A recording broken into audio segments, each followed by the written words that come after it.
Kurva yang melengkung habis ini artinya suatu saat wabah ini akan berhenti. Nah, garis ini mewakili kapasitas rumah sakit dan tenaga kesehatan. Jadi semua yang di bawah garis ini kemungkinan besar akan dirawat, tapi yang di atas garis ini kemungkinan besar kesulitan dan bahkan meninggal dunia. Nah, tugas kita adalah membuat kurvanya tuh nggak terlalu melonjak tinggi, sehingga semua orang yang sakit bisa masuk ke dalam rumah sakit dan ditangani oleh petugas kesehatan. Jadi gimana caranya membuat kurva ini menjadi landai? Orang itu sakit nularin orang lain.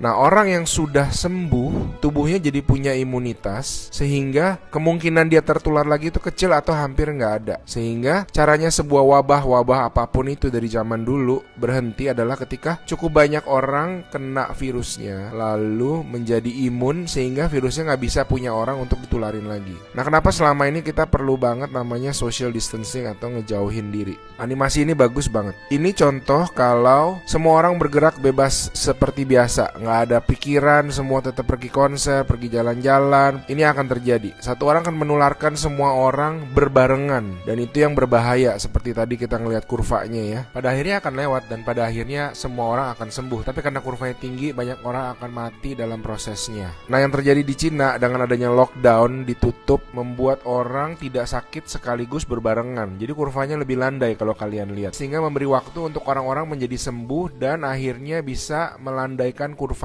Nah, sekarang kita lihat kalau kita lakukan namanya social distancing, yaitu kalau nggak harus banget nggak usah pergi keluar, kalau nggak penting-penting banget nggak usah ketemu temen, nggak usah ada social function, semuanya ditunda dulu. Kita lihat apa yang terjadi. Nah, bahkan ini ada simulasi satu lagi. Kalau social distancingnya itu benar-beneran ekstrim, orang nggak boleh keluar, ada jam malam dan sebagainya. Ini yang terjadi.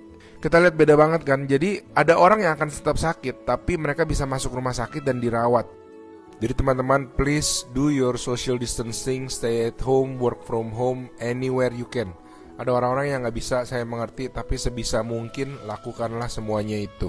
A good way of doing it is to imagine that you do have the virus, yeah, and change your behavior so that you're not transmitting it.